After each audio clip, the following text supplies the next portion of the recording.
எதிர்பார்ப்பற்ற தூய அன்பும் மலர்ந்த முகமும் மனதின் திறவுகோல். எதிர்பார்ப்பற்ற தூய அன்பும் மலர்ந்த முகமும் மனதின் திறவுகோல். இது ஓர் பகிர்தலுக்கான சிந்திக்கும் பதிவு. இனிய வணக்கம்.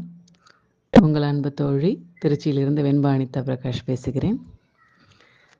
அலுவலகத்தில் வேலை செய்யும் ஊழியர்கள், வாலிப வயதில் இருக்கும் ஆண்கள், பெண்கள், கூலி வேலை செய்பவர்களோ, பெரு நிறுவன முதலாளிகளோ, தொழில்நுட்ப வல்லுநர்களோ, இன்ஜினியர்களோ, இல்லை வணிகத்துறையோ, யாராக இருந்தாலும் அவர்களுக்கு வேலை பளுவின் நடுவில் ஒரு ஹாய் சொல்லி, நீங்கள் நல்ல கடினமான உழைப்பாளி, பணியில் மிகவும் நேர்மையானவர் என்று தட்டி கொடுத்து சிரித்த முகத்துடன் நகர்ந்து செல்லுங்கள்.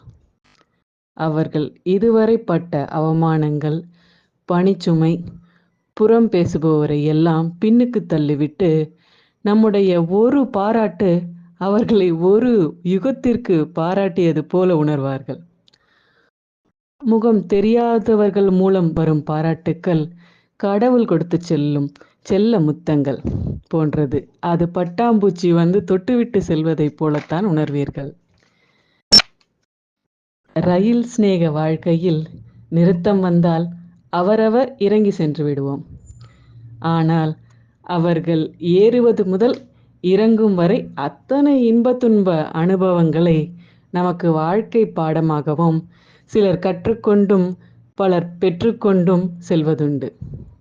எந்த பெண்ணிடமே பேசாத ஒருவர் என்னிடம் தன் வாழ்க்கை அனுபவத்தை முழுமையாக பகிர்கிறார். அவரின் ஆசிரியர் போல் உள்ளேனாம். பிறகென்ன, ஆசிரியர் போல் பிரம்பு தூக்காமல் வாழ்க்கை பாடத்தை சொல்லிக் கொடுத்து விட்டேன். இன்று இருக்கும் இளைஞர்கள் கேளிக்கை, களியாட்டம், கேமிங், பொழுதுபோக்கான மொபைலிலேயே இருந்து விடுகிறார்கள். அதிலேயே முழுவதிலும் நேரத்தை கடத்திவிட்டு உண்மையாக பேச, நல்லது கெட்டது சொல்ல ஆள் இல்லாமல் நூலறிந்த பட்டம் போல் தத்தளிக்கின்றனர். இதுபோன்ற இளைஞர்களை வழிநடத்தினால் அவர்கள் நாளைய தலைவர்களாக வாழ்வில் மிளிர்வது நிச்சயமே.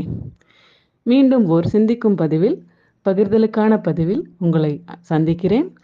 அன்புடன் திருச்சியிலிருந்து வெண்பா அனிதா பிரகாஷ். நன்றி, வணக்கம்.